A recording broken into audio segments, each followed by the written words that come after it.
Si vamos a la página de la NASA, que sería esta, vemos los 380. ¿Pero qué ocurre?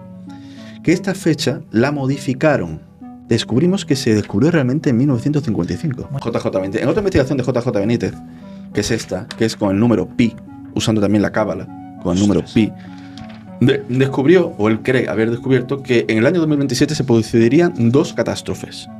Si vas a la página de la NASA de hace unos años, ves que ponía 37.000 kilómetros. 37.000. ¿Cuándo lo cambiaron? Lo cambiaron cuando se hizo popular el libro de Benítez. Cuando Benítez sacó Caballo de Troya 9, mucha gente empezó a preguntarle a la NASA por este asteroide. Y en ese momento cambiaron la fecha, la cantidad. Estás diciendo una cosa ultra importante, que el meteorito 1999 AN se descubrió 50 años antes y se ha mantenido oculto por la NASA. Ellos pueden decir que no lo identificaron como un asteroide, ¿te lo crees o no? JJ Benítez usó este pergamino, que se conoce como el pergamino de la Victoria, que es un pergamino que se mandó de un museo de Israel. ¿Puedes mostrarlo a cámara un poco? Vale. Él se sustrajo amablemente ese pergamino, después lo devolvió. Alrededor del 12 de agosto de 2026, si también pasa algo en esa fecha importante, significa que para el 7 de agosto de 2027 podemos tener un problema muy grave. Es que en el libro Urantia, aquí tengo una copia del año 99. Muy bien. Tenía una anterior del año 93, pero estaba muy mal escrita y la regalé. Estos son todos temas que he investigado. Vale, pues aquí nos encontramos con una afirmación que está escrita, como digo, está publicado desde los años 50.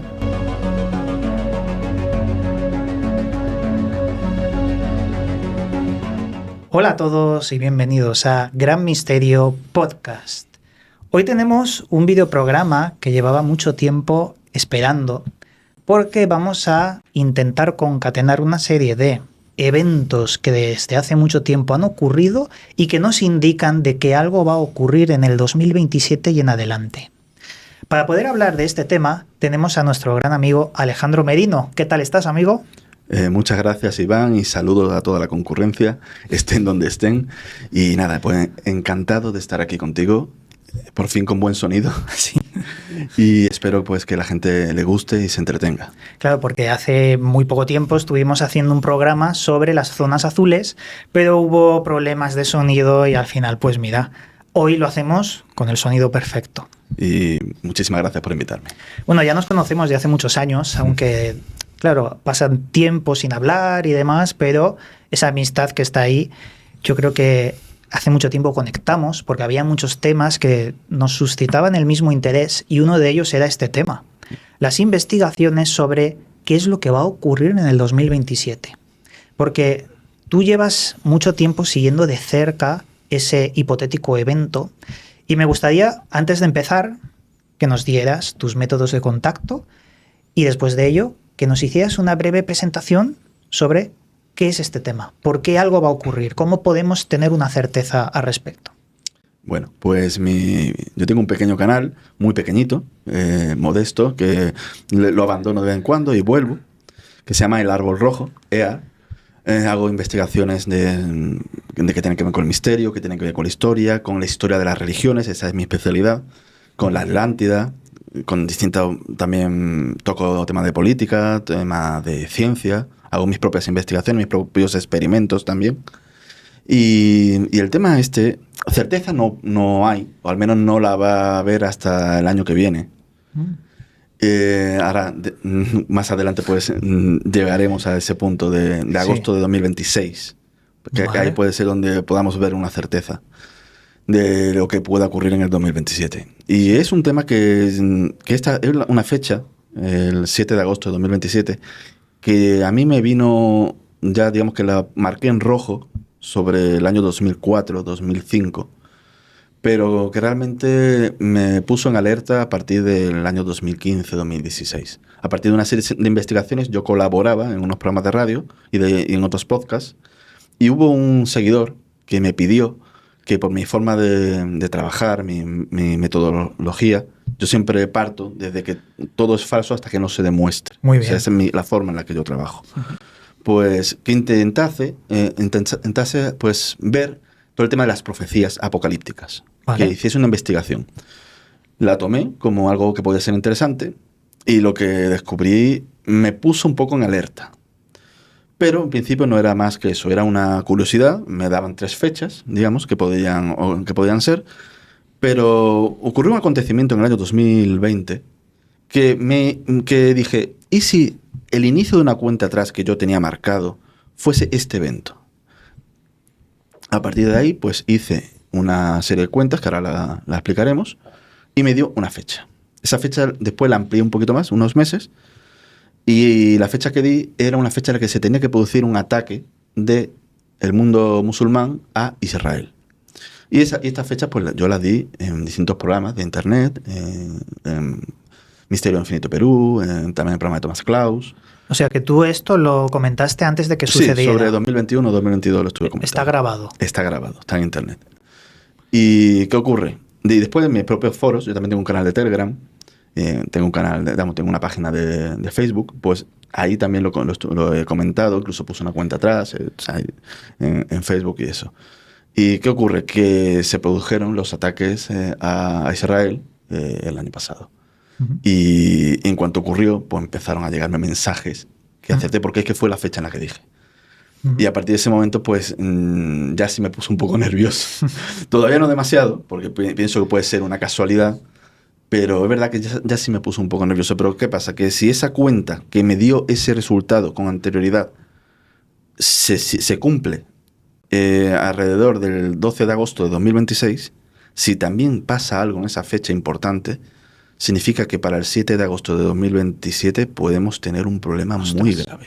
Recapitulando, tú empiezas como curiosidad, ¿no? Hay unas profecías, totalmente. Las analizas, entonces te da una fecha ese análisis y de repente ocurre algo, que es lo que has relatado. Exacto. La siguiente fecha, que es para agosto, como bien has dicho, 2026, exacto. Si ocurriese ya hay que... Todas las alarmas se ponen en rojo.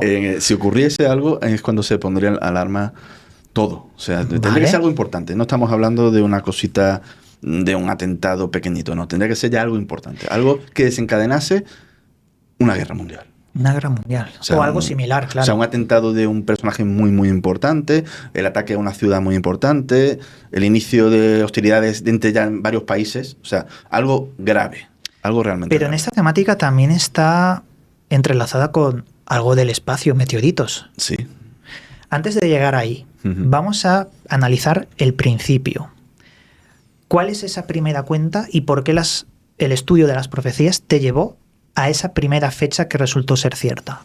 Sí. Lo primero que hice cuando me puse a investigar las profecías, anteriormente yo me había peleado con Daniel.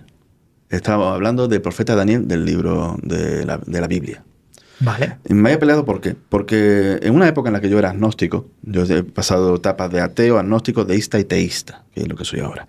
Pues estando en mi época agnóstica, haciendo un curso en la universidad, pues el profesor nos planteó que analizásemos el libro de Daniel desde un punto de vista histórico.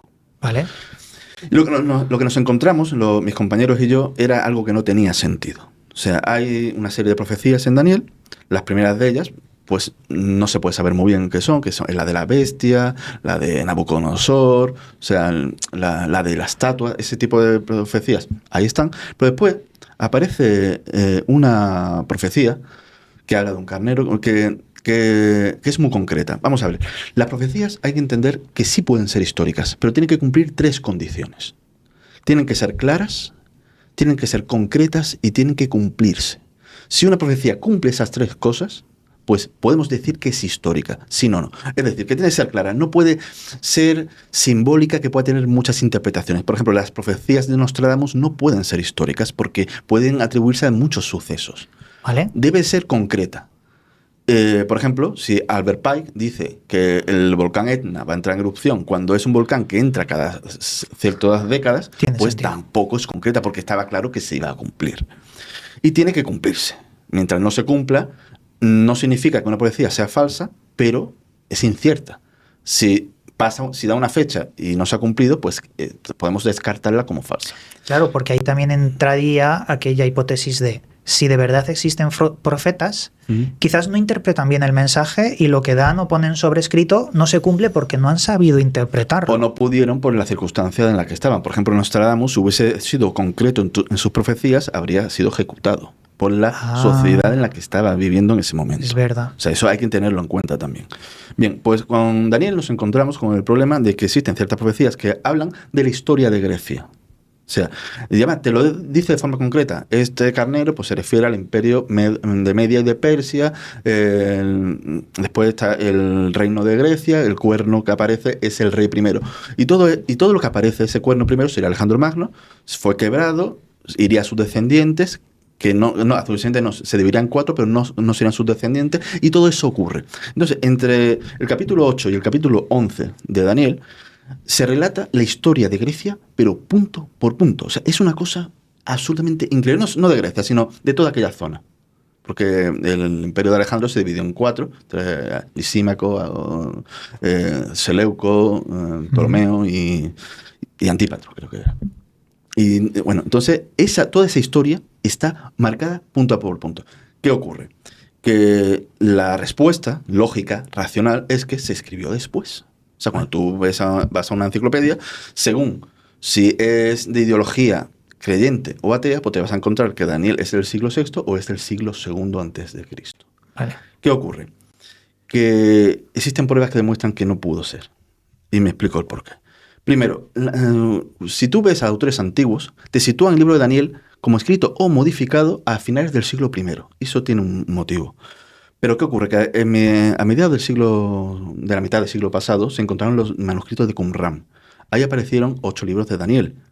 No completo, faltaba un capítulo, pero eso estaba mencionado en otro. Bueno, la cuestión es que estas profecías estaban. Te refieres a los manuscritos del Mar Muerto. Exacto, los de Qumran son manuscritos sobre todo judíos, básicamente judíos. Hay unas polémicas con unos fragmentos que son cristianos, pero bueno, eso no viene a cuento aquí.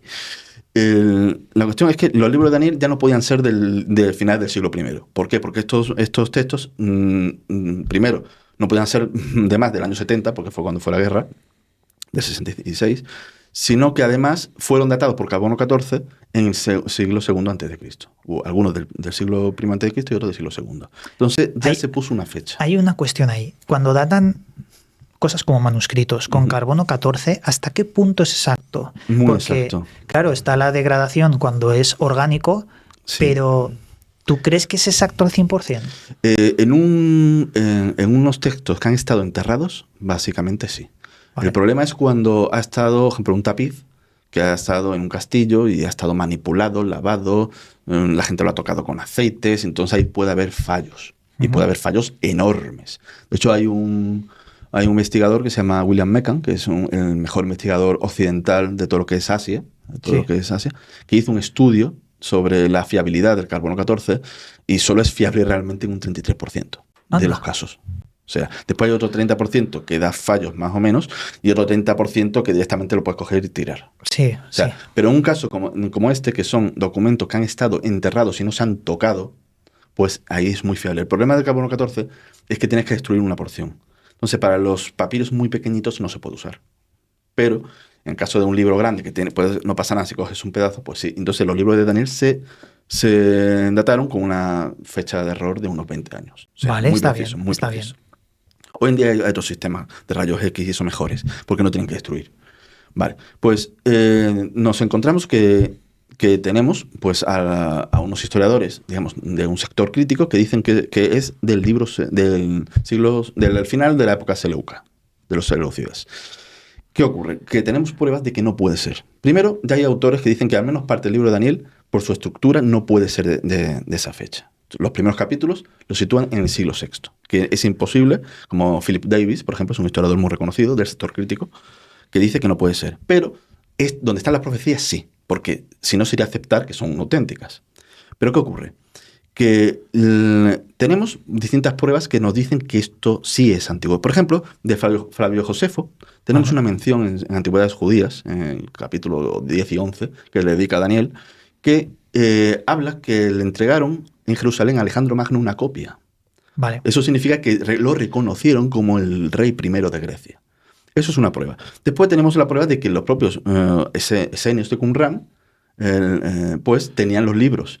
Si hubiesen sabido, pues ellos vivieron, los esenios de Qumrán, al final de la época de los Seleucas, estuvo la rebelión de los macabeos, y no estaban de acuerdo con los rebeldes, y se apartaron al desierto. Ellos vivieron todo eso.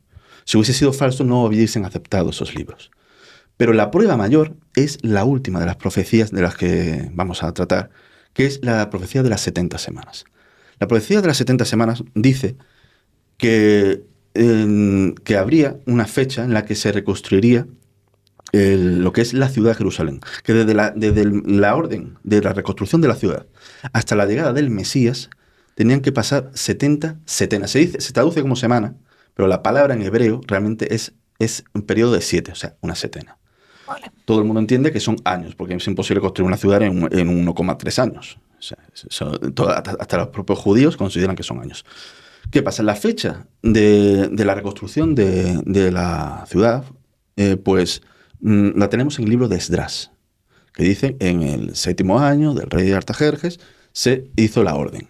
Esa orden, nos vamos a cualquier enciclopedia, vemos el periodo en el que este hombre gobernó, nos vamos a su 7º año y tenemos una fecha. Le sumamos las 69 semanas, porque dice de las 70 semanas, las 69 aparecerá el Mesías, y nos da una fecha. O sea, matemática. El año 27. Nos da el 26, pero hay que quitarle el año 0 que no existe. Pasa del -1 al 1. Vale. En el año 27 tenía que aparecer el Mesías. Solo hay un personaje que exista que aparezca en esa fecha. Vale. Pero independientemente de eso, nos dice, después al Mesías se le daría muerte y después el templo sería destruido por un príncipe que ha de venir. Y eso ocurrió. En el año 70, Tito, que el año anterior había sido declarado princeps porque Vespasiano se convierte en emperador, destruye la ciudad. O sea, es una profecía que es perfecta. Es decir, Daniel da en el clavo. Es un profeta real. Porque está históricamente comprobado. Que es real. Porque es que esa profecía está cumplida al 100%. Vale. Entonces, ahí nos tenemos ya un profeta real. Entonces, ¿qué ocurre? Pues yo cogí que si Daniel era un profeta real, ¿qué vio en su última profecía? En el libro 12 de Daniel, en el capítulo 12 de Daniel, perdón, te habla de la profecía del fin. Vale. Y ahí te da una serie de cuentas. Te habla de un momento en el periodo del fin, que las palabras serían selladas, y dice que sería ya un momento en el que el conocimiento aumentaría. Es el momento de la humanidad en el que la ciencia habría pegado un salto. O sea, ¿ese es en nuestro momento? Podría ser. Podría ser nuestro momento. La era digital. Desde luego es un momento que se puede identificar. Entonces da una serie dice un tiempo, 2 tiempos y la mitad de un tiempo. Absolutamente todos los expertos dicen que ese tiempo se refiere a un año. Ahora, un año bíblico. O sea, la cuenta de los años nuestra no es la que ellos tenían. Entonces, lo que hice fue calcular los años en la época de Daniel. Había distintas formas de contarlo porque los propios... Daniel era un astrólogo súper famoso, era el más importante de su época. Y ellos tenían un calendario que era prácticamente igual que el nuestro, o sea, era muy preciso, pero no era el que se usaba generalmente. Entonces yo hice los cálculos con ambas fechas. Entonces ya tenía esa cuenta, tenía la cuenta de un año, de un tiempo, 2 tiempos y la mitad de un tiempo, o sea, 3 años y medio, y después te da un cierto número de días, después de esta cantidad, hasta, digamos, el final, digamos, de los tiempos, que sería ya cuando ocurre lo gordo. Que ahí te da un número de días, que también suman más o menos 3 años y medio. No concretamente, pero te da ya los días exactos. Entonces, solo me faltaba el momento. Y ese momento yo lo interpreté.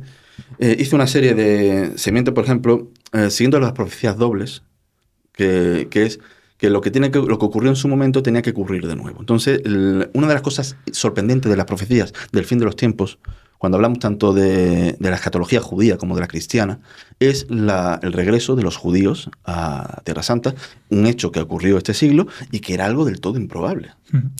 Cuando hablas de profecías dobles, ¿a qué te refieres? Porque esto lo he escuchado yo con una profeta muy reciente, una mangaka, Ryo Tatsuki, que decía, si esto no se cumple, es un ciclo de 15 años y se cumplirá posteriormente. ¿Te refieres a algo así? Sí, algo así desde la antigüedad. Pero es una constante. Sí, es una constante.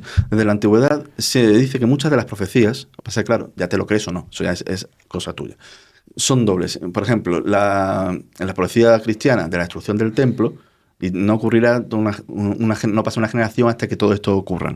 Pues se dice que esto mismo se aplicaría también al final. Y también para profecías que se han cumplido, como que tiene un remanente y volverá a ocurrir algo similar o equivalente. Puede ser, pero claro, eso ya es un poco más interpretativo. Vale. ¿Qué ocurre? Entonces, yo parto desde la creación del Estado de Israel, el 14 de mayo de 1948. Una generación, no pasa una generación hasta que todo ocurra. Una generación bíblica, para lo que es el tiempo bíblico, serían 70, 80 años. Eso no me lo estoy inventando. En el Salmo número 10 aparece que los más robustos serían 80 años y los nuestros serían 70. Otra forma de interpretación podría ser hasta que muera el último de los nacidos en ese año. También sería otra forma de entenderlo. Vale, pues cuando pasamos 70 años nos encontramos que el 14 de mayo, o sea, exactamente 70 años después de 2018, nos encontramos que se hace el traslado a Jerusalén. Hay un periodo, por tanto, ahí hay un periodo de los 10 últimos años de la generación en el que podemos pasar. Ya tenemos marcado de 2018 a 2028. Esa fue la primera marca que puse. Vale. Entonces, en ese periodo me encuentro con una noticia que es esta. Los acuerdos de Abraham. Los acuerdos más importantes entre Israel y Oriente desde los acuerdos de Oslo. Incluso más importantes se consideran que los acuerdos de Oslo. Esto ocurrió el 15 de septiembre de 2020. ¿Vale? Entonces, yo cogí este acuerdo como que podía ser ese acuerdo que estaba esperando. Yo sabía que tenía que haber un acuerdo. No, yo solo no. Muchísima gente interpreta esto. Entre el anticristo y Israel. Yo interpreté que el anticristo podían ser los poderes supranacionales que movieron todo esto, puede ser también el Islam, que mucha gente considera que es el Islam, o el propio Donald Trump. Podría ser también un candidato anticristo. ¿Y las teorías que hablan de que el propio anticristo sería Elon Musk? ¿Tú qué opinas? No se sabe. No se sabe. Tenemos candidatos, tanto desde el punto de vista cristiano como desde el punto de vista musulmán. Ellos esperan el Dajjal, que es el anticristo para los musulmanes. Yo le diría a la gente también que en cuestiones de anticristo realmente no es religión, porque lo podemos interpretar con el prisma de la religión, sobre todo católica, sí, pero yo no creo que sea así. Yo creo que el propio inconsciente colectivo, la sincronicidad humana, convierte en real algo que no lo es. Puede ser que estemos creando el propio anticristo. Eso es. Es posible. Yo quiero aclarar que yo no soy cristiano ni soy judío. Yo soy teísta, pero no estoy adherido a ninguna religión. Pero debo reconocer que es en el mundo judo-cristiano donde están las mejores profecías. Vale. O sea, eso tengo que reconocerlo. Vale. Pues tomando el 15 de septiembre como referencia, o sea, tomé eso y hice las cuentas. Esta es la hoja original que tomé. Vale. Esta de aquí es la hoja original que tomé y me dio la fecha del 27 de febrero de 2024. Esta fue la primera fecha que dije. ¿Qué pasa? Que después la modifiqué. ¿Por qué? Porque descubrí que los pactos de Abraham no acababan ahí, sino que distintos países se siguieron sumando hasta Marruecos, que fue el último, en diciembre. Vale. De ese año. Entonces amplié ese periodo hasta el 15 de abril. Dije lo que tenía que ocurrir entre el 27 de febrero de 2024 y el 15 de abril de 2024 tenía que producirse un ataque a Israel desde el mundo musulmán. Esa fue la predicción que hice. ¿Y por qué hasta el 15 de abril? Cuando a diciembre podría ser un poquito más. Pues por el hecho de que también las profecías dicen que serían anunciados por elementos celestes. ¿Y qué ocurre? Que el día 13... creo que recordar, en esa fecha había un eclipse de sol. Vale, o sea, encaja perfecto. Encaja perfectamente. Pero es que, más aún, porque el 4 de diciembre de 2020 hubo otro eclipse de sol. Y encaja también con los acuerdos de Abraham, más o menos cuando termina la fecha del último, de Marruecos, que se adhiere. Y también, curiosamente, empezaron las vacunaciones de la pandemia. Justo también en esa fecha. Pero has dicho 8. Eclipse en el 20 y eclipse en el 24. Y también en el 21. En el 14 de diciembre del 21, o estoy equivocando, el 14 fue de diciembre del 20 y el 4 del 21. ¿Y estos eclipses aparecen en Daniel? No aparecen en Daniel. Estos eclipses son eclipses que habían ocurrido y se repite una constante en distintas profecías y distintos profetas Vale. que podemos ahora es mencionarlos. Como un conjunto, Exacto. ¿no? Yo lo tomé mucho, no solo tomé Daniel, o sea, también tomé el libro de Apocalipsis, tomé distintos profetas, tanto cristianos como no cristianos, hice un conglomerado. Algunos los descartaba, como Baba Vanga, por ejemplo, lo miré, Mira, vi que no tenía sustento y lo aparté. Justo que has mencionado esto, antes fuera de cámaras estábamos hablando sobre Baba Vanga. Sí. Y me parece rescatar brevemente esa conversación porque creo que puede dar algo de luz a la gente que sabe sobre este misterio. La profeta Baba Vanga, cuando tú investigas las supuestas profecías y buscas la raíz, no existe. No hay fuentes. Nos pusimos a investigar, tú por tu parte, yo por la mía. Yo descubrí que no hay fuente. O sea, hay un recorte de periódico supuesto donde dice que hay algunas profecías hasta el 5000 y pico, pero no hay. O sea, no está registrada las profecías de Baba Vanga, por lo tanto pueden ser falsas o sus profecías están perdidas. Lo de Internet, lo que está en Internet es falso. Es falso. Además que se actualiza, ya lo hemos comentado antes, que si tú coges una página y pones la fecha, rescatas la fecha de 2005 de la profecía de Baba Vanga, ves que toda la guerra mundial, toda la destrucción de Europa, todo ocurre entre 2010 y 2015. Si las buscas ahora, esas fechas la han actualizado a 2060, 2030, claro. O sea, la han ido echando para adelante en el tiempo. Por lo tanto, no tiene ninguna credibilidad. Ella era búlgara, si yo no recuerdo mal. Sí. De pequeña tuvo un accidente, un remolino de viento, la lanzó varios metros por los aires, cayó a tierra y se quedó ciega. Y se convirtió en un icono para la nación. Eso es importante porque si fue un icono, quizás sí que hay registros de esas profecías. Yo creo que sí que las hubo, pero están perdidos. Esos registros no están. Sí, la verdad es que yo estuve investigando, creo recordar porque hace ya tiempo de esto, ya lo hemos comentado antes también, en páginas en el idioma que creo que era búlgara, ¿no? Creo recordar.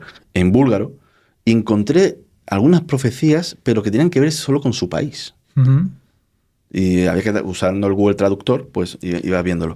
Volviendo a la temática, ¿nos puedes enumerar cuáles son los profetas que tú investigaste, aparte de Daniel? Pues sí, por ejemplo, Nostradamus.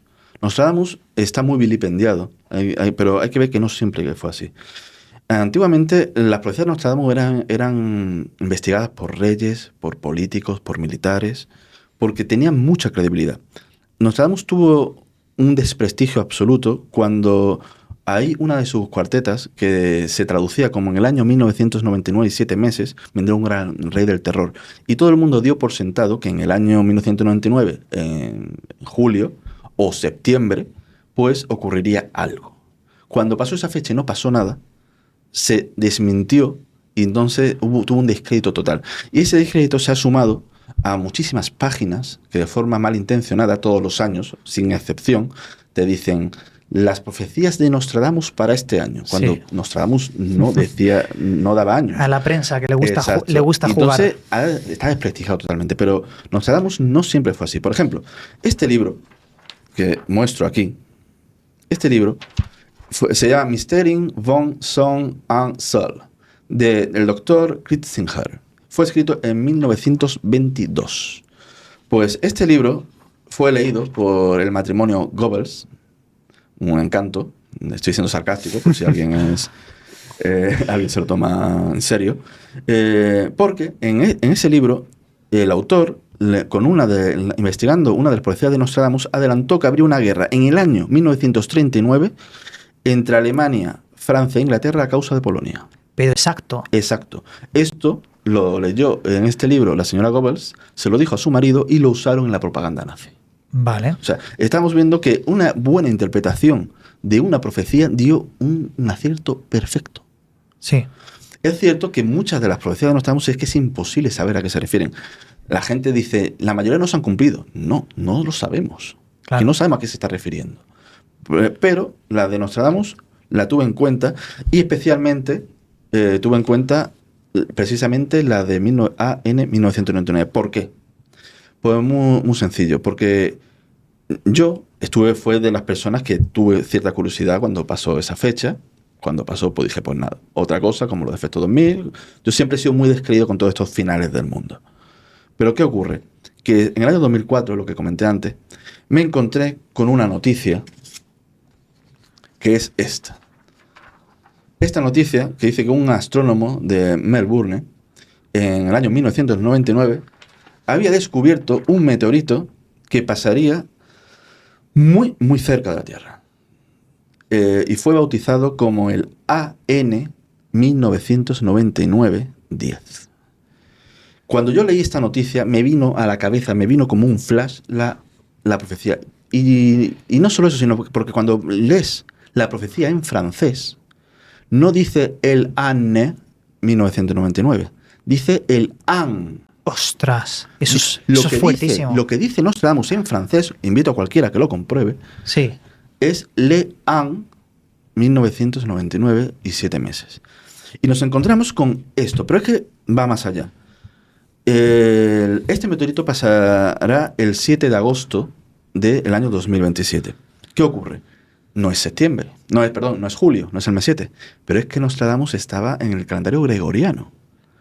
En el calendario gregoriano, el 7 de agosto es todavía julio. Claro. Por lo tanto, es 7 meses, vendrá un gran río del terror. Del cielo vendrá un gran río del terror. Este meteorito es Me puso nervioso. ¿Este meteorito es el que tomó JJ Benítez? No lo sabemos bien porque la fecha que da JJ Benítez es otra. JJ Benítez usó este pergamino, que se conoce como el pergamino de la Victoria, que es un pergamino que se mangó de un museo de Israel. ¿Puedes mostrarlo a cámara Sí. un poco? Vale. Él se sustrajo amablemente ese pergamino, después lo devolvió, pero lo sustrajo y gracias a distintas ayudas de gente que estudiaba cábala, pues llegaron a la interpretación que desde una fecha concreta, un cierto número de lunaciones y coma algo, o sea, no son lunaciones exactas, sino coma algo, y daba la fecha el 29 de agosto de 2027, que sería cuando vendría algo del cielo. Eso es lo que interpreta JJ Benítez. En otra investigación de JJ Benítez, que es esta, que es con el número pi, usando también la cábala, con el número pi, descubrió, o él cree haber descubierto, que en el año 2027 se producirían 2 catástrofes. Pero eso que acabas de mostrar a cámara es el número pi desgranado, buscando patrones dentro del número pi. Mediante la cábala. Ostras, qué locura. Esto está en la página de JJ Benítez. O sea, eso es ultra complicado. Lo que no tengo muy claro es cómo lo hizo. Vale. Pero él, digamos, apostó por esa... Es increíble. Por eso. Hay otra profecía de Nostradamus que también habla de esa montaña. Pero antes de ir a eso, ¿qué es lo que encontró JJ Benítez desgranando el número pi? Que año 2027 masacre 2 veces. Vale. Esa es la frase usando la cábala que encontró.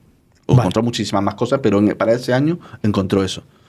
Esa otra profecía de Nostradamus que también menciona el meteorito, dice que tiene 7 estadios de tamaño, esa montaña. ¿Y qué ocurre? Que el AN 1999 mide exactamente 7 estadios. Vale. 1000, 1 kilómetro, algo, que son 7 estadios. O sea, otra coincidencia. Después también otro de los que estudié fue Paravicini. Paravicini. Es increíble. Paravicini tiene 2 profecías que podemos ver. Existen muchas profecías de Paravicini que podrían haber sido, cuando habla del átomo, que el átomo dominará la Tierra. Eso podría haberse sospechado en la época en la que lo hizo. Ya era la época en la que se está investigando energía nuclear. Pero esta, por ejemplo, pues nos habla de un planeta errante que impactaría contra la Tierra en el hemisferio norte y que el Caribe sería destruido. Existen 2 profecías de Paravicini que hablan, las muestro. Estas son las 2 profecías de Paravicini, escritas por su propia mano. Muy bien. Cuesta un poco leer las cosas como son. Coméntanos un poco una de ellas y luego la otra. Una es continuación de la otra. Ah, vale. Son las 2 seguidas. Sí, lo que dice pues que el planeta será herido por un planeta apagado que rueda por los espacios. Este planeta será la Tierra, herida por el choque, que será en la parte sur del hemisferio norte. Vale. Sí, no te dice mucho más. Después te dice pues que será como un diluvio, una oscuridad. O sea, un poco. La gente, si lo quiere leer, lo puede buscar sin problema. Y el segundo, pues ya habla directamente de que sería destruido el caos del Caribe. O sea, te usa el mismo símbolo que en el primero, por el cual lo puedes identificar como una continuación, y te dice eso, que prácticamente pues que el Caribe sería destruido. Vale. Es lo que te viene a decir.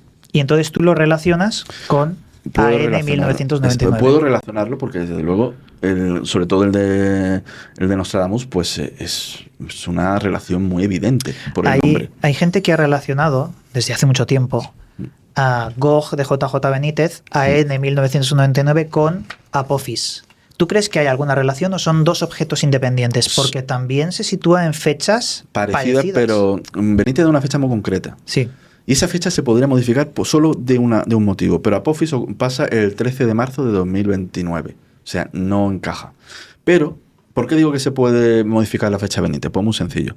Porque él toma una fecha de inicio de lunación. Pero ¿y si tiene que contar desde la anterior? Cambiaría. Cambiaría. Y no solo cambiaría, sino que si haces el cálculo, como te he dicho, no es una lunación completa, es coma algo. Ahora mismo no me acuerdo de memoria del número. Pero invito a cualquiera que lo busque, lo puede hacer. Lo que hay que restar, al quitar el coma algo ese, son 20 y pico días y da el día 7.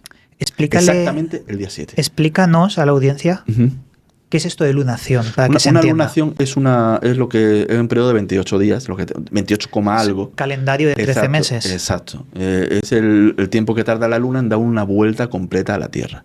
En el caso de Benítez, pues eran 400 y pico, o 4.000, no me acuerdo ahora mismo de memoria del número, pero cuando haces el cálculo desde la fecha que él da el 29 de agosto de 2027. Pero si lo tomas desde la lunación anterior, sí, no es una lunación completa, porque como digo, es coma algo, daría el 7 de agosto. O sea, exacto, no da ni el 8 ni el 6, da el 7 de agosto. Claro, porque si coge el anterior, le tienes que sumar los 2-3 días de cada mes y luego el coma algo que tú has dicho. El coma algo, exacto.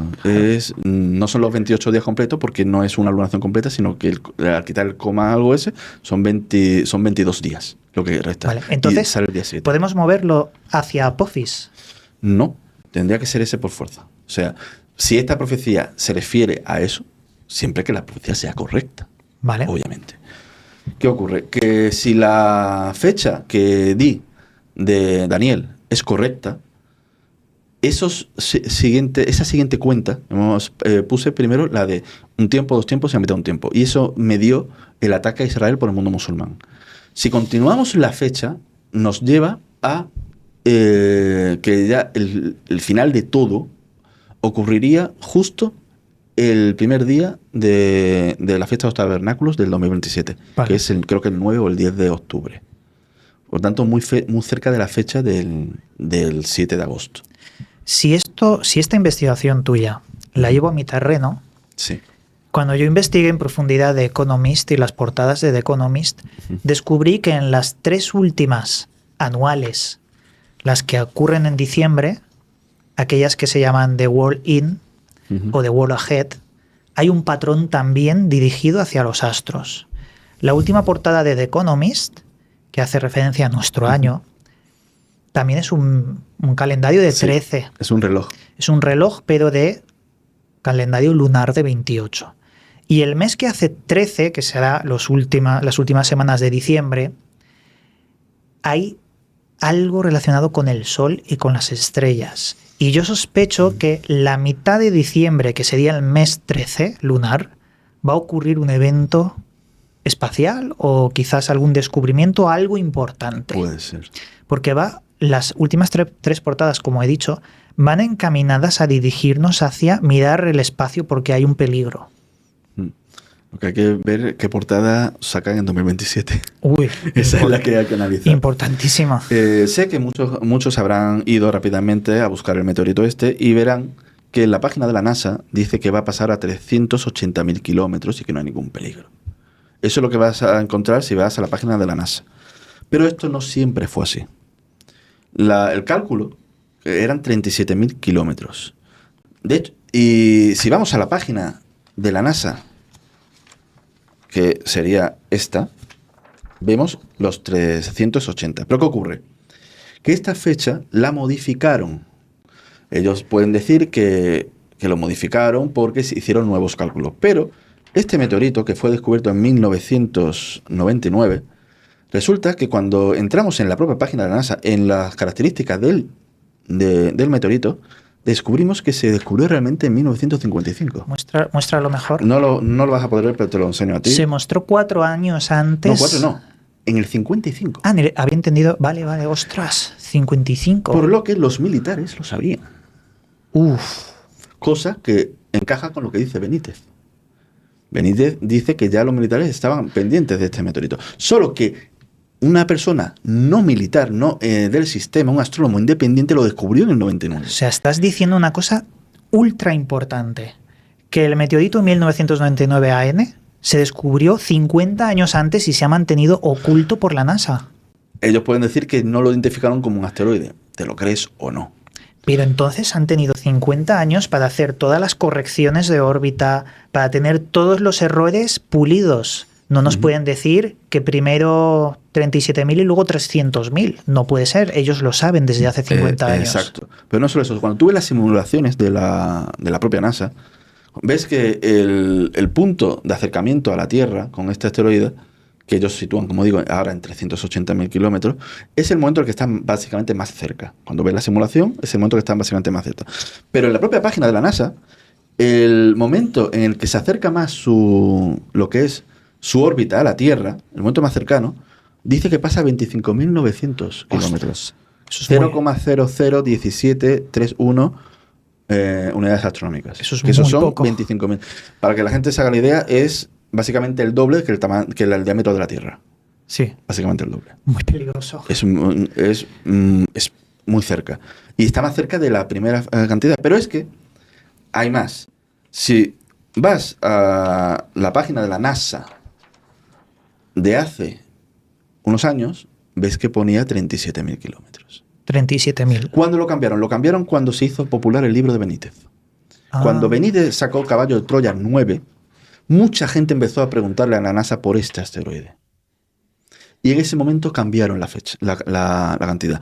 En la propia página de la NASA venía, y aquí tengo una captura de pantalla para demostrarlo, que que lo tenían calculado en 37.000 kilómetros. Lo modificaron justo cuando se hizo popular y saltó la alarma. Ostras, claro, y porque lo modificaron. Supongo que mucha gente buscaría en internet después del libro y la NASA tendría un montón de peticiones de personas. Eso fue, no es que ocurrió eso. Ocurrió exactamente eso. Entonces, ellos dicen que no, que es que lo han recalculado bien y que han modificado la fecha. Ya, quien quiera creérselo, se lo cree, no. Cuando llegue en la fecha, pues si pasa y se puede ver a simple vista es que estaba cerca. Si nos cae, es que habían calculado mal. Y si pasa lejísimos, pues tenían razón. Eso lo veremos simplemente esperando. Hay una cosa que no entiendo. En tu investigación has descubierto que en las profecías indicaban eventos de guerra, eventos bélicos, como ya has mencionado. Pero ¿por qué también han calculado eventos celestiales como el choque de un meteorito? ¿Qué relación hay entre guerras y meteoritos? No es que exista una relación. La mayoría de los profetas, sobre todo los que más se acercan a estas fechas, son una serie de profecías marianas, tienen que ver con lo que son las profecías católicas, que parece que están relacionadas entre sí. Estamos hablando de la profecía de la Salet, Lourdes, Fátima, después a Quibeco, a Carabandal, Medjugorje. También ahora están las del padre Oliveira, que son actuales. No Olveira, que es otro padre distinto, sino Oliveira.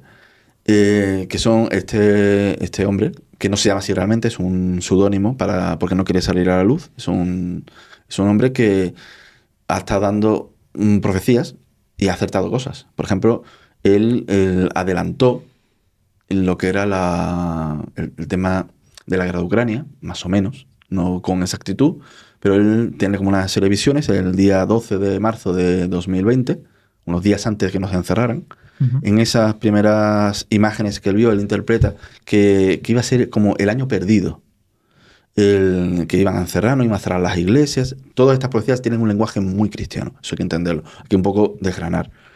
Y esa profecía primera, pues se supo después. Pero a partir de ahí empezó a decir una serie de profecías. Dijo que en el hemisferio norte pues se veía como llamas, como si fuese una guerra, y que Putin se reía. O sea, que tenía que ver algo con Rusia. Eso lo dijo, y está en internet, desde bastante antes de la guerra de Ucrania. También dijo que veía la muerte del Papa Benedicto en 2022. esto fue muy gracioso porque los días últimos de diciembre, el Papa seguía vivo, muchísima gente empezó a meterse con todos los divulgadores que divulgan los mensajes de este hombre, riéndose de ellos, de que había fallado, y resulta que el Papa se murió el 31 de diciembre. Ah, vaya. O sea, acertó también por el último día, pero acertó.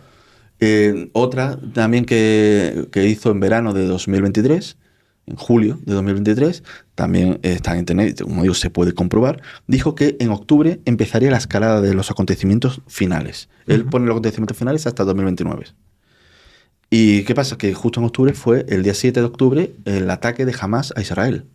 Ocurrió en octubre y lo adelantó también. O sea, son profecías que no son concretas porque no te dice exactamente qué va a pasar, pero ha pasado algo parecido. Vamos a ir a el punto de si de verdad todo esto es correcto, como parece que sí, ¿cómo una persona se hace o nace profeta? ¿Qué hay detrás de esto? ¿Ciencia? ¿Misticismo? ¿Tú qué crees sinceramente sobre cómo una persona puede ver el futuro? A ver, yo parto de que la mayoría de los que salen son falsos. Yo parto desde ahí y después de los que están, pues ya lo voy evaluando según veo que aciertan o no. Si, por ejemplo, John Smith, por ejemplo, que te lo mencioné antes, dijo que Jesús iba a llegar en tal fecha y falló. Lo dijo de otra fecha, volvió a fallar, pues este hombre no lo tengo en cuenta. Ahora, las chicas de Galvarandal, pues dicen que van a ocurrir una serie de acontecimientos en vida de ellas. Pues si estas mujeres se mueren y no ha ocurrido, pues obviamente era falso. Existen, de todas estas profecías que he dicho, existen dos que me llaman más la atención. Y son las de Fátima y las de Lourdes. Y explico el porqué. Porque ocurrieron unos acontecimientos que no son explicables. En Fátima ocurrió que para demostrar que era auténtico, se hizo un llamamiento un 13 de octubre que iba a haber una señal. Se reunieron 70.000 personas en el lugar donde habían dicho, entre ellas muchísima gente que era atea, que era gente de una izquierda radical que había en aquella época, medios de comunicación de izquierdas que iban a tomar aquello para reírse de la gente. Y ocurrió lo que se conoce como la danza del sol. Sí, obviamente el sol no se movió, eso es evidente, pero allí pasó algo que 70.000 personas lo vieron. Uno de los periodistas que iban para reírse de aquello, que era una persona totalmente atea, antirreligiosa, se hizo sus necesidades encima. Las explicaciones que se han buscado a esto son muy peregrinas, como que hubo una histeria colectiva. Mucha de la gente que estaba allí eran curiosos, no eran gente creyente. Había muchos que sí, que habían creído a las pastorcillas y creían que iba a pasar, pero otros muchísimos no, era gente curiosa. Después hay gente que dice que es que estuvieron mirando el sol y les dio deslumbre. No, la gente no sabía que iba a ser una señal, digamos, solar.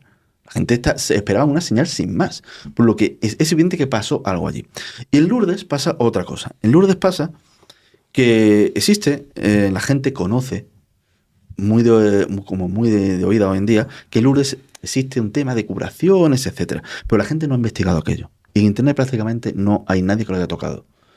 Existen, las curaciones de Lourdes no son una tontería, ni muchísimo menos. Yo pensaba que sí. Yo pensaba que aquello no tenía muchos pies de cabeza, que eran gente un poquito que se lo imaginaba y no. No. Existe un buré médico de Lourdes que fue creado por el gobierno francés, un gobierno que era ateo, para desmentir aquello. Ese fue como nació ese buró, y que está compuesto por médicos de toda condición, judíos, cristianos, ateos, agnósticos, hinduistas, budistas, de toda condición. Y hacen una investigación de todas las personas que dicen que se han curado de algo y que van allí, que son una minoría obviamente, que es rigurosa en extremo. Vale. Y toda esa documentación está disponible para cualquier médico que lo quiera ver. Y allí se han reportado curaciones que no tienen explicación por centenares. La Iglesia solo reconoce como milagrosas 100 y pico, porque la Iglesia pone, además de que el buró médico lo dé por buena, después ellos ponen otras condiciones como que sea católico, si es protestante pues no vale, claro. O sea, una serie de condiciones para que ellos lo consideren, pero curaciones hay montones, y muchos, la rigurosidad es tal que, imagínate que tú tienes un cáncer, vas ahí, te cura, tiene que ser una curación es prácticamente espontánea. No vale que aunque te cures en meses. No. Tiene que ser espontánea. Y ahora tú llevas allí toda tu documentación médica para demostrar de que estabas enfermo y que ya no lo estás. Pues bien, si el médico que firmó todos esos papeles hubiese fallecido, pues ya no vales. Si todo está bien, pero resulta que te mueres en un accidente de tráfico a los 4 o 5 años, pues tampoco, porque según la enfermedad de la que te hayas curado, tienen un plazo de seguimiento, que puede ser de 2, 4, 6 años. Existe un caso, por ejemplo, el profesor Carrel, era un médico muy prestigioso en Francia, que fue a investigar esto para desmentirlo. Era un médico agnóstico y en el tren, cuando iban para Lourdes, pues había una señora que estaba moribunda, que tenía una tuberculosis hepática ya terminal. O sea, que que dudaba tanto él como otros médicos que iban que llegase a Lourdes. Sobrevivió y no podía andar. Esta mujer la tuvieron que llevar en camilla, le dieron de beber agua y le echaron agua en el cuerpo y vieron cómo el estómago que lo tenía hinchado se le aplanó. Se armó un escándalo en Francia absoluto. Este hombre se quedó callado, se quedó muy impactado por aquello y salieron ciertos medios de comunicación que decían que Carrel había estado allí y que había desmentido aquello, que era un fraude. Cuando el señor Carrel escuchó eso, tuvo que entrar, él no quería meterse porque le podía costar su trabajo, y es lo que pasó. O sea, y salió diciendo que no, que aquello que él no lo entendía, no podía explicarlo, pero que sí había sido verdad. Este hombre dejó de trabajar en Francia, era una Francia en ese momento muy, muy de izquierdas, muy antirreligiosa. Su trabajo tuvo que dejarlo, se tuvo que ir a Canadá, después de Canadá se fue a Estados Unidos y ganó el Nobel de Medicina. ¡Ostras! No estamos hablando de un cualquiera, estamos hablando de un premio Nobel. Una persona que fue de escéptico, vio que era todo real y le costó su trabajo y encima gana el premio Nobel. Sí, ganó el premio Nobel después. Es increíble. Este hombre siguió siendo agnóstico durante tiempo, pero le dio por colaborar mucho con el buró médico de Lourdes y siguió investigando otros, hasta que presenció una segunda curación de un niño ciego.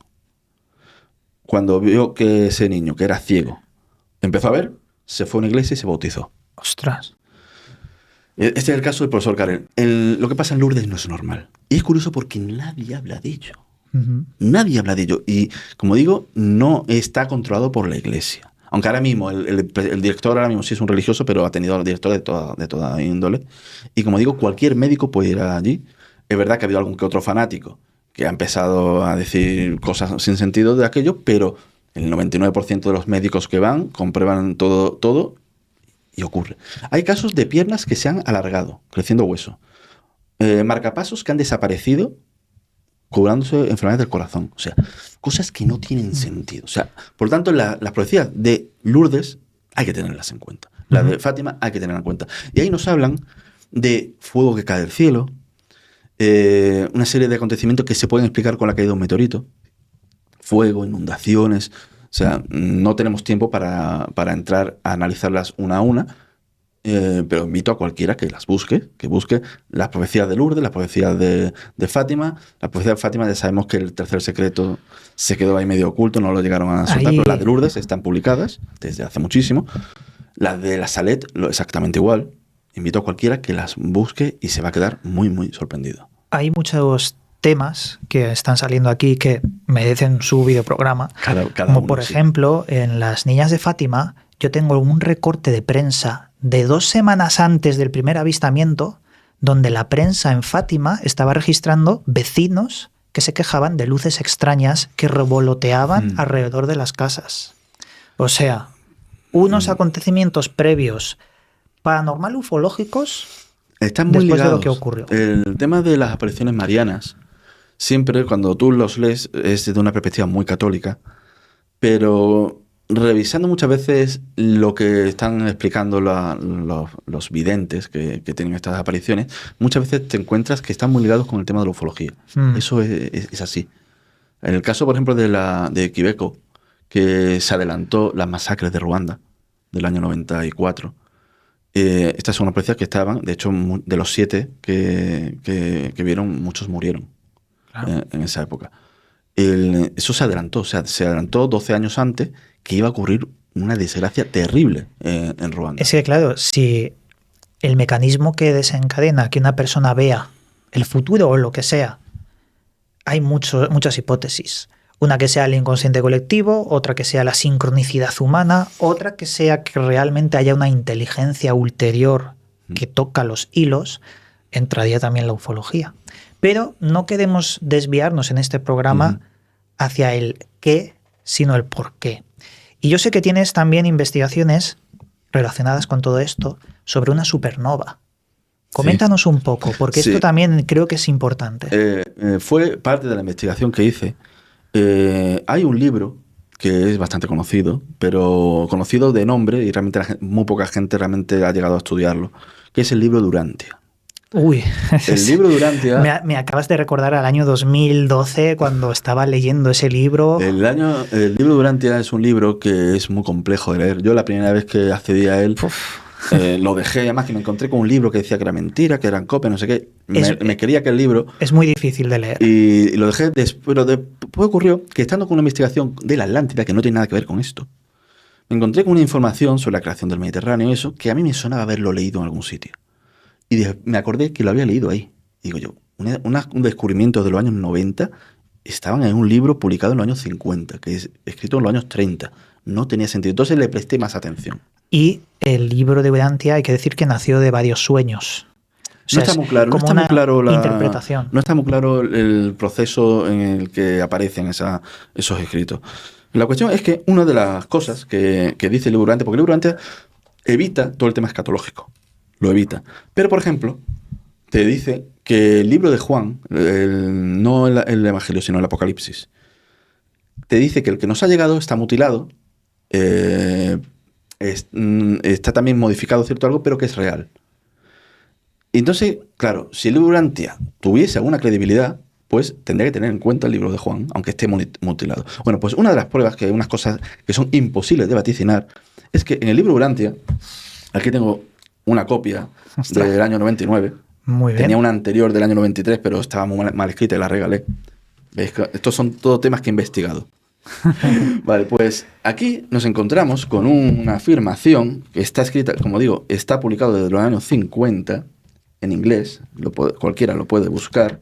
Además, el libro es gratuito, se puede encontrar por internet gratis. Cualquiera puede encontrarlo, que habla está hablando de lo que es la formación de las estrellas, etcétera, y te habla de las estrellas dobles. Y te dice, la más reciente de estas erupciones cósmicas principales, en Orbotón, que sería la zona esta del universo, fue la extraordinaria explosión estelar doble, cuya luz llegó a Urantia en el año 1572. Esta conflagración fue tan intensa que la explosión fue vista a la luz del día. Es lo que se conoce como la supernova de Tycho. Tycho fue pues, Brave, que fue quien la descubrió en el año 1500 y pico. ¿Qué pasa? Que este libro está afirmando que era una conflagración doble, una estrella doble. Y eso no se descubrió hasta el año 2004. ¿En 2004? Ostras. O sea, aquí está la publicación se publicó en Nature y también en otro instituto, como esto es del Instituto de Astrofísica de Andalucía, del CSIC, del año 2005, pero el descubrimiento es de 2004. Se sospechaba que podía ser desde los años 80, pero no se había encontrado. En el 2004 se encontró. ¿Y el libro de Urantia de qué año era? Está publicado en el 55, pero es se terminó en el año 37 o 38. Ah, en el 37, ostras. Pero vamos a poner la fecha de publicación en el 55 porque alguien podría haber metido mano después de eso. Pero la cuestión es que es imposible. O sea, esto no se puede predecir. El libro Urantia hay que entender que la ciencia del libro Urantia está restringida, el mismo libro lo dice, a el conocimiento de la época y de las propias fuentes humanas. Pero deja perlas como esta y como otras muchas a lo largo de todo el libro, como para demostrar su autenticidad. Y esto de la supernova de Tycho es algo que es imposible de vaticinar. Nadie es capaz de vaticinar, de adelantar este conocimiento que no te sirve de nada. O sea, la ciencia no va a mejorar por eso, que son las restricciones que supuestamente tienen estos reveladores con el tema de la ciencia. Pero entonces tuve en cuenta este libro. ¿Y por qué lo tuve en cuenta? Existe otra profecía. Antes de eso, sí, dime. Tiene que quedar claro. En el libro habla de una estrella doble, pero el descubrimiento es una supernova. De estrella doble. De estrella doble, claro. Se sabía que la supernova se sabía que era, pero se pensaba que era una supernova normal. Era para que quede un en los años 80 claro. Se empezó a sospechar que podía ser doble. En los años 80 se sospechó, pero se descubrió en el año 2004. Vale. O sea, en la época en la que se publicó el libro no se tenía ni idea. Pero bueno, ¿a qué viene esto? Este libro prácticamente no da fechas. Es muy raro. El libro Urantia prácticamente no te da fechas. Te da años, pero no te da una fecha concreta. Y una de las pocas fechas que da, año concreto que da, es la llegada de Melquisedec, que es un personaje que sería el maestro de Abraham. En la Biblia aparece Melquisedec como alguien superior a Abraham, lo cual es sorprendente, porque Melquisedec bendice a Abraham, por lo tanto lo pone como superior al patriarca de los judíos, lo cual sorprende. Vale. En la Biblia, pues prácticamente no existe información de este personaje. En el libro Urantia hay muchísima. La cuestión es que te da un año concreto. El año 1973 a.C. ¿Qué ocurre? Que existe una profecía que Orígenes la menciona y también aparece en el Talmud, que dice que la Tierra pues tendría unos 7.000 años. Serían 2.000 años de oscuridad, en la que el mundo estaría en las tinieblas, etcétera, espirituales, estamos hablando. Después 2.000 años de ley, y después 2.000 años de era mesiánica, y después ya ocurriría el fin y 1.000 años más de prosperidad. Pero se refiere metafóricamente. No, el Talmud lo dice tal cual, y Orígenes también. Claro, pero sabemos que la Tierra no tiene 7.000 años. No, pero para los judíos empezaba después del diluvio, que era hace esa fecha. La cuestión del diluvio, pues existen, digamos, lo que es la geología, pues te puede dar dos, digamos, candidatos. Obviamente no estamos hablando de un diluvio global, eso es imposible, pero sí de la zona de Mesopotamia que los antiguos lo considerasen un diluvio. Uno sería la inundación del Mar Muerto, hace 7.500 años, y otro serían unas inundaciones que hubo en toda la zona de Mesopotamia por unos deshielos hace unos 6.000 años. Esto está comprobado por la geología. ¿Eso no encaja con el Dryas reciente y la gran congelación? No, la congelación es anterior. Entonces es otra época. Es posterior, hace 6.000 años exactamente. Vale. ¿Qué pasa? Esos 6.000 años, pues si nos vamos esos 2.000 años de oscuridad a los años de la ley, pues los judíos lo interpretan tienen como dos posibles candidatos, que es desde la época de Abraham o desde la época de Moisés. Si es de la época de Abraham, son aproximadamente hace unos 4.000 años. Si es de la época de Moisés, pues sería 500 años menos. Vale. ¿Qué pasa? Que tenemos los datos históricos que tenemos de Abraham son especulativos. No se sabe exactamente. Se sabe que fue hace unos 4.000 años, pero no se sabe exactamente cuándo. Teniendo en cuenta que fuese un personaje real, que existen indicios que indican que podrían serlo con respecto a las leyes. Y Abraham decía que era de Ur, y en la Biblia se aparecen ciertas costumbres que se han descubierto en las tablillas sumerias. Uh-huh. Por lo tanto, tiene ciertos indicios de que puede ser que existiese. Que la historia que ven en la Biblia sea real, pues ya es especular mucho. Pero que el personaje fuese real es posible, porque existen indicios en la escritura que podrían ser. Está clarísimo. Que si sumamos 4.000 años a la fecha que te dice el libro que llega Melquisedec, del año 27. Vaya, también encaja con toda la teoría. Al año. Ostras. Pero es que 2.000 años desde Melquisedec da el año 27. El mismo año que decía Daniel que aparecía el Mesías, y es el año que Jesús de Nazaret empezó su predicación. Jesús de Nazaret empezó a predicar en el año 27 y murió el 7 de abril del año 30.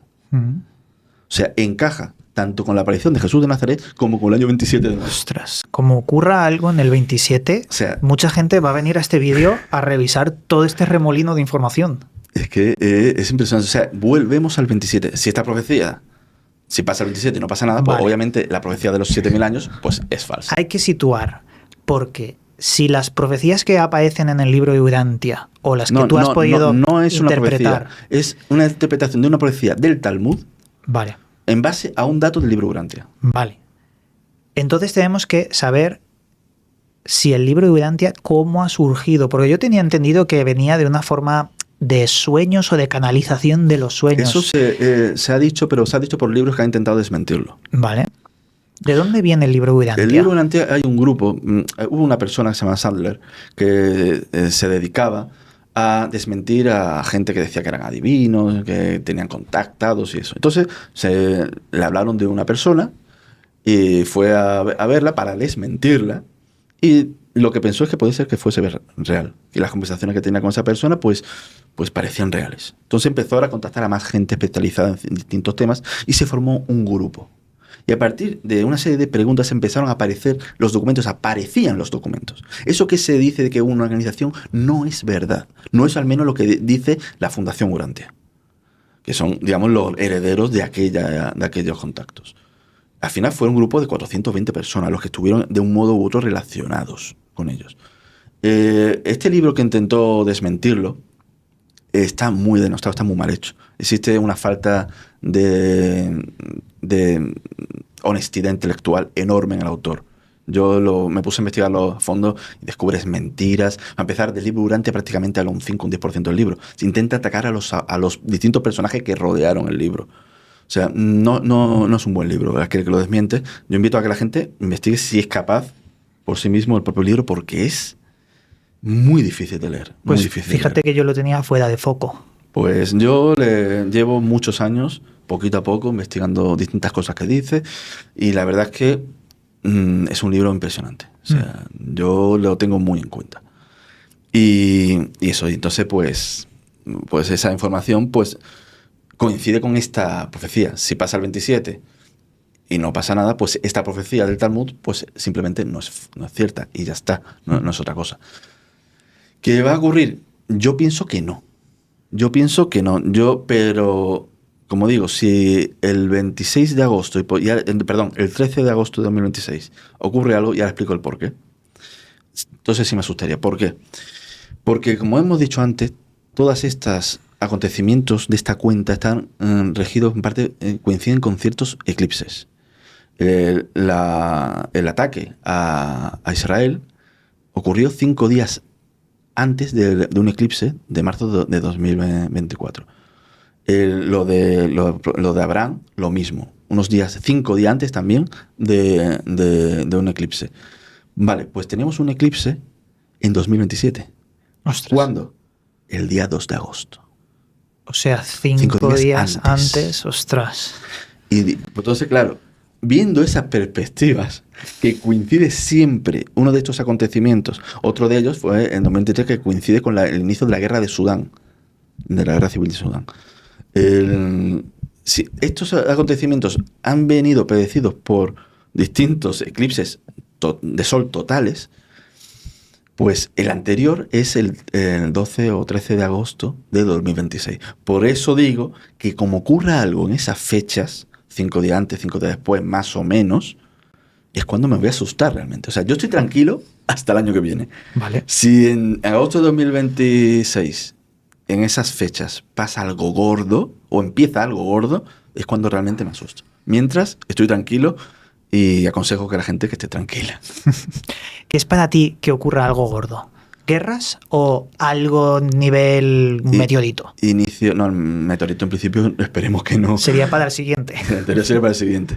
Un ataque a una ciudad importante, el inicio de una guerra ya en la que se involucren más países, no sea solo Israel con Irán, por ejemplo, sino que ya entre Estados Unidos, que puede entrar China, Rusia, algo. ¿Y otra pandemia? Algo que empieza a escalar, una pandemia, un atentado muy gordo que pueda desencadenar, como ocurrió en la Primera Guerra Mundial. ¿Y un gran apagón mundial? Algo gordo. Vale. Que desencadenaría los acontecimientos durante ese año, como digo, hasta octubre. En octubre terminaría. Vale. Porque la cuenta dice de Daniel que termina ahí y después dice: bienaventurados los que lleguen y te dan unos 30 días más, o así. O sea que después de ese acontecimiento último, que sería en octubre, habría que sobrevivir unos días más. Uh-huh. ¿Qué es lo que ocurría después? No lo deja, no lo dice. Según todas las profecías de los profetas cristianos, la llegada de Jesús. Pero ahí entraríamos en Apocalipsis. Claro, no, estamos hablando del Apocalipsis. Nueva Jerusalén. Estamos hablando del Apocalipsis. Tengo 2 cuestiones tan relacionadas con la inteligencia artificial. Dime. ¿Afectaría en ese gran evento catastrófico el uso de la IA o tiene algo que ver? Porque el uso de la IA puede generar un gran problemón a nivel energético mundial y puede causar algún tipo de catástrofe así. O por lo contrario, la segunda cuestión, ¿la IA influye en que ocurra este tipo de cosas? ¿O se podría utilizar incluso para analizar las profecías? Yo lo he usado. Muy bien. Lo he usado y pasa que, claro, al menos la que he usado, que es ChatGPT, es muy pelota. O sea, te empieza a decir, oh, sorprendente, empieza a hacerte mucho la pelota. Sí.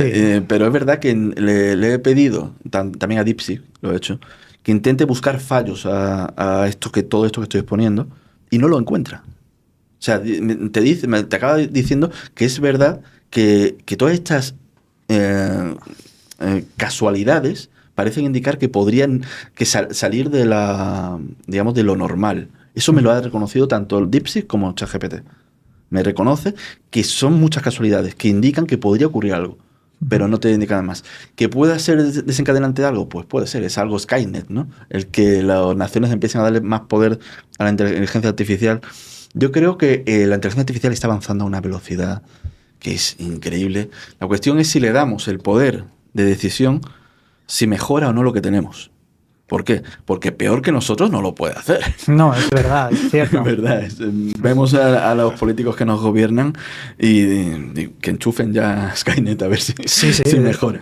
La verdad es que no lo sé. Es algo, como digo, es todo muy especulativo. No lo podemos saber. Está ahí. Podemos lucubrar y esperar que ocurra.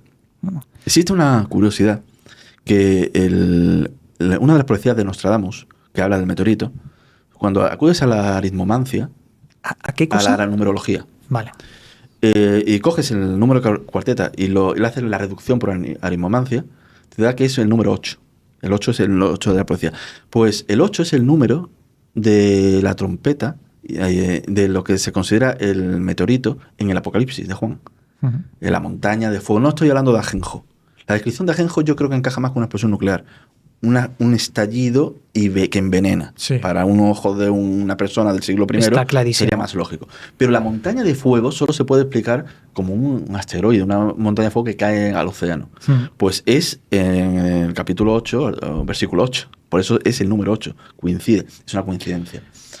Otra cosa curiosa es que en la película Deep Impact, el meteorito que cae es del mismo tamaño que sería el AN 1999 y cae un 16 de agosto, que en numerología sería 7. Claro, pero ahí hay que parar un momento. Es curioso. Porque hablamos de una película. Sí, de 1999. ¿Quieres decir que Hollywood sabía algo y estaba metiendo o hablamos del tema de las sincronicidades? Lo que puede ser ambas cosas. Puede ser que la élite sepa algo y te lo meta ahí, igual que podemos hablar de el carnet de Neo, que era la fecha de las Torres Gemelas. Sí, es cierto. O sea, a veces parece que Hollywood te quiere meter como perlas de conocimiento ahí oculta. Simbólicas, que igual no se sabe, es imposible saber hasta que ocurre el acontecimiento. Obviamente, hasta que no hemos visto esta curiosidad del 7 de agosto del 27, pues no podíamos caer que el asteroide que también lo ponen, que cae en el Atlántico Norte, o sea, más o menos en el mismo sitio donde dicen estas profecías de Paravicini, por ejemplo, pues, en la Nostradamus también te habla de que destruiría tierras antiguas y de nueva fundación, y de gran fundación, o sea, América y África, Europa. O sea, te encaja también con eso, pero eso es interpretativo. Y ahí lo tenemos. Claro, si vemos que hay patrones en el Apocalipsis, supongo que también habrás investigado el Apocalipsis para ver si encuentras la fecha 2027. No, sí lo he investigado, pero yo no he encontrado fecha. Lo que sí he visto, que es curioso, porque yo llegué a esa conclusión y después vi un libro que también hablaba de algo parecido a lo que yo había entendido, era que cuando te habla de Juan a las 7 iglesias, la descripción que da de las iglesias me encajan con los periodos históricos de la iglesia. O sea, la primera iglesia me recuerda a la iglesia más primitiva. Según va avanzando, te vas a dar cuenta que la iglesia tiene una serie de periodos en los que estaba más corrupta, en los que era más política. O sea, y encaja con la descripción que da de esas iglesias Juan. Y la última encajaría más o menos con la que estamos ahora. Vaya. Pues, y después me encontré, eso lo hice, como digo, en 2016, 2015, y después, en el año 2020 aproximadamente, me encontré, investigando temas de profecías, con el libro azul del padre Gobi, que el padre Gobi era un padre italiano, un sacerdote italiano, que supuestamente pues, recibía mensajes de la Virgen. Y él llega también en ese libro, te habla de eso, te analiza el Apocalipsis y llega a una conclusión muy parecida a la que yo había llegado. O sea, te da algo muy parecido. O sea, entonces no te da fechas, pero encajando con esa cuenta atrás, si lo consideramos así, porque es una interpretación. O sea, Juan no te dice las fechas, te habla de Juan a las 7 iglesias, como si se refiriese a la de Esmirna, a la de no sé qué, y la descripción que da de las iglesias, yo las interpreto de esa manera y por lo visto no fui el único. Vaya. Pues Alejandro, yo creo que podemos dejar en este punto el programa. Creo que es un torbellino de información, la gente tendrá que ir parando y investigando las cosas, pero te agradezco que nos muestres esta investigación. Tienes una mente maravillosa para poder encajar todo esto, es muy complicado. Y también para acabar este programa, esto lo hemos hablado durante años, esto que voy a decir ahora. Diferentes investigadores, por diferentes métodos y vías, llegan a la misma conclusión. 2027 o 2029 va a ocurrir algo. Creo que eso es importante remarcarlo, porque desde hace años ya lo vamos repitiendo. Así que si ocurre algo, estaríamos cerca de encontrar la pieza clave de todo esto. ¿Cuál es? Pues no lo sabemos. Pero sí que te doy las gracias por estar aquí conmigo, por reencontrarnos desde hace tanto tiempo y, bueno, hablar de estas cosas. Pues yo te lo agradezco a ti. Espero que a tus espectadores, a tus seguidores les haya gustado el tema. Creo que es un tema muy interesante, yo diría que apasionante, y que según pase el tiempo, pues simplemente lo tendremos como una anécdota. Yo creo que será así. Y si no lo es, pues podemos tener, digamos, la esperanza de que si todo esto se cumple, significaría que al menos parte de una religión es cierta y sería bueno lo que vendría después. Es digamos, el consuelo, ¿no? Sí, eso sí. Aunque habría que analizarlo profundamente, porque si realmente es acertado, no es que la religión sea correcta. Esto parte. O parte. Estamos hablando... Sino que a lo mejor el engaño era correcto. O el engaño era correcto. También es doble lectura, pero eso ya se vería. Exacto. Esperemos que no ocurra nada, porque ¿quién desea la destrucción de la humanidad? Y que en el año 2030 nos reunamos y digamos que todo quedó en nada. Esperemos que sea así. Esperemos que sea así. Bueno, amigos, aquí acabamos hoy. Y bueno, antes de acabar, que se me olvidaba, ¿puedes repetirnos tus métodos de contacto?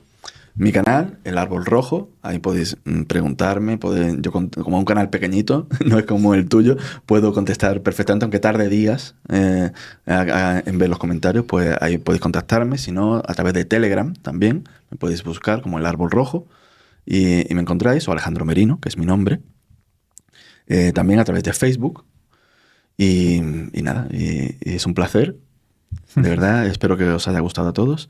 Y también tengo libros, tengo novelas, por si a alguien le gusta, en Amazon.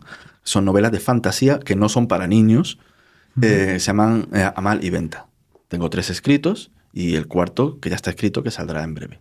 Muy bien. Pues con esto dicho, amigos, aquí acabamos hoy. Os mandamos un cálido abrazo y nos vemos próximamente.